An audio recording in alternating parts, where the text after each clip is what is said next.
উঠানোর কাজটা শেষ করা যায় নাই। তো এখন আমরা শুনতেছি যে সেখানে তাদের থেকে মানে পরিবার প্রতি 3 লাখ টাকা করে দাবি করা হচ্ছে, অথচ ওই ফ্ল্যাটটা তারা পান, ওই ফ্ল্যাটটা তাদের জন্যই করা হয়েছে সরকারি টাকা। তাহলে 3 লাখ টাকা তারা কেন দিবেন, কাকে দিবেন?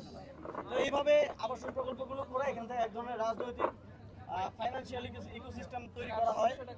তো আমরা চাই এই যে এখানে আগুন লাগার ঘটনা, এটা সুষ্ঠু তদন্ত হোক এবং খুব সুষ্ঠুভাবে এখানে যারা থেকে আসছেন দীর্ঘদিন ধরে, যাদের আর্থিক এবং সামাজিক অবস্থা খারাপ, তাদেরকে তালিকাভুক্ত করার মাধ্যমে তাদেরকে পরবর্তীতে এখানে আবাসন প্রকল্প হলে তাদেরকে পরবর্তীতে এখানে ফ্ল্যাট দেওয়া হবে। এই নিশ্চয়তার মাধ্যমে এখানে এই জায়গাটাকে আবার পুনরায় ইয়ে করা হোক।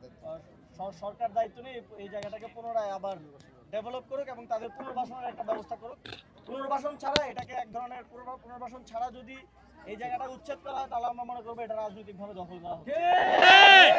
আমরা এটা অনেক সময় দেখেছি, অনেক জায়গায় এইভাবে রাজনৈতিক দখল করা হয়, দখল করে আবার নতুন করে বস্তি করা হয় বা কিছু একটা করা হয়। তখন যেটা হয়, এখানে হয়তো রাজনৈতিকভাবে দখলের পরে আবার দেখবেন আপনারা বস্তির মধ্যে সেট আপ হচ্ছে। তখন দেখবেন এই ছোট ছোট খোপড়িগুলোর বা বাসাগুলোর ভাড়া নিচ্ছে রাজনৈতিক নেতাকর্মীরা।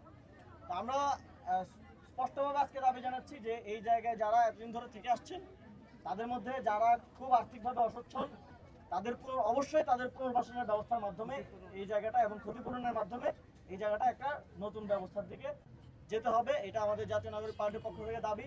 এবং সামনে যেহেতু স্থানীয় সরকার নির্বাচন আছে, আমরা যদি সুযোগ পাই, এখানে আমাদের ঢাকা উত্তর সিটি কর্পোরেশনের মেয়র প্রার্থী আছেন, আমি ঢাকা দক্ষিণ সিটি কর্পোরেশনের মেয়র প্রার্থী।